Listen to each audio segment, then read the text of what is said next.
One call stops a bus in its tracks. Enter the bomb squad. We're live. It'll affect their life forever, and I don't care who you are. You could be the world's strongest man, and it'll still affect you.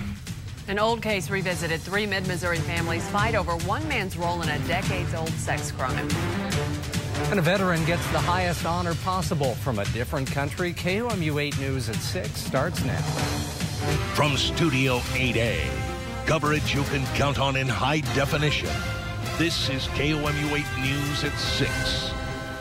Threats on a Greyhound bus brought out the bomb squad today in Columbia. Good evening, everyone. I'm Jim Reed. And I'm Angie Bailey. Thanks for joining us. The threats were made this morning on a bus traveling from St. Louis to Kansas City. KOMU 8's Emily Pritchard is live right now from the scene of where that bomb search happened. Emily, it's mostly over now. What happened, though, earlier today? Angie, the bomb squad cleared alternate bus to Kansas City. Reporting live in Columbia, Emily Pritchard, KOMU 8 News. Glad it worked out okay. Thanks, Emily. Temperatures again cold this evening in mid-Missouri, but thankfully the wind will not be much of a problem as we're expecting a light breeze all night long. Here's a look at live Doppler 8 news for us. That's coming up on KOMU 8 News at 6.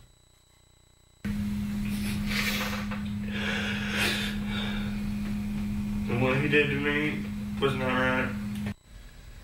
For 10 years, 3 young mid-Missouri men claim to be victims of crime. All of their stories have stayed the same until now. As KOMU 8's John Henry shows us, a new development in a decades-long case has reopened old wounds for some local families.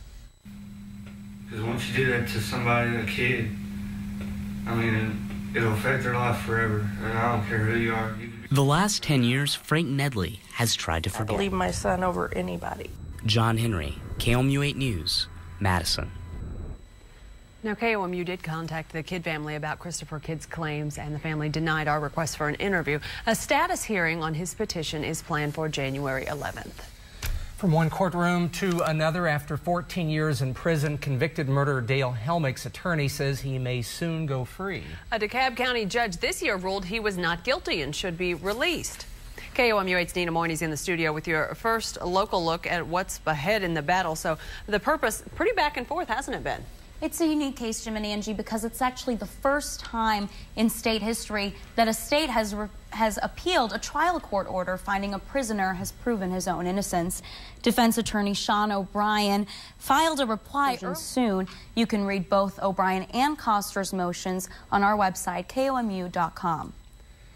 Thanks, Nina. Legends Bank has filed a lawsuit against the state of Missouri. Bank President John Kleba says a new ethics law violates the state constitution in 3 ways.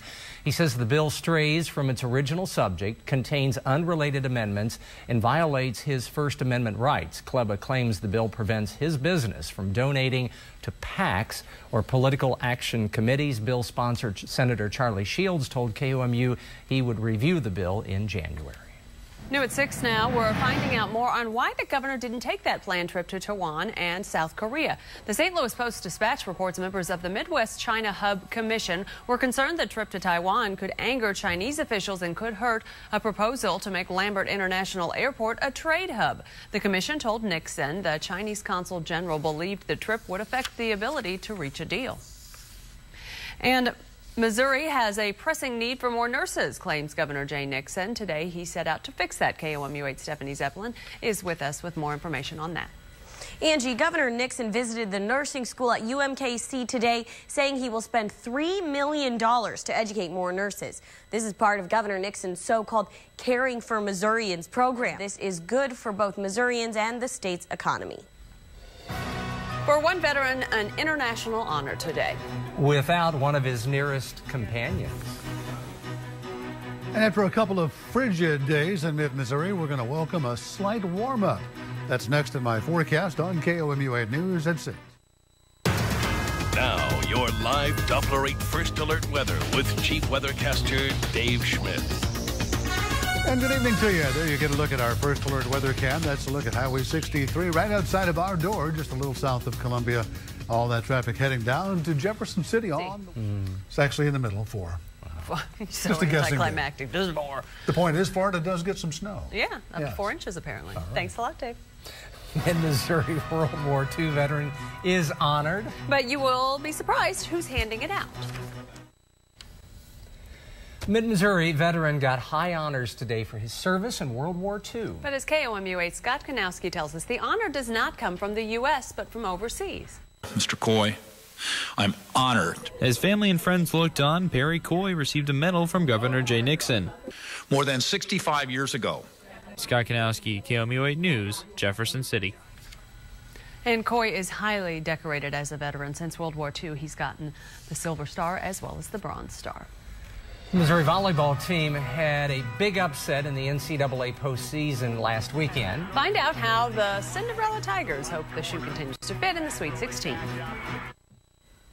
Welcome back. Another look at our forecast for tonight and tomorrow. Not too bad. We're going to have another chilly night, but the good news is the wind will not be much of a factor. Getting down to 13 tomorrow morning, and then plenty of sunshine and just a little bit warmer on your Wednesday, a high at 37. First up in the photo finish, this is what Bill found in his backyard, a squirrel getting a late Thanksgiving treat.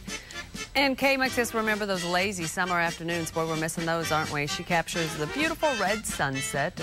These chilling temps. Hopefully we'll be warming up a little, like Dave mentioned. Send us your photos and the stories behind them. We'll put them on KOMU8 News at 5 and 6. You can email them to the address you see right there. It's shareit@komu.com. Now here's what we're following for KOMU8 News at 9 as well as 10. Economic troubles are stalling the development of a major Columbia parking garage. We'll tell you what's delaying the process and why drivers are being picky. Of course, you can always go to KOMU.com 24/7 for the latest news, weather, and sports. That's right. If you missed anything, or you can follow us on Facebook and Twitter. KOMU will let you know what's going on. Thanks for joining us. Good night, everyone.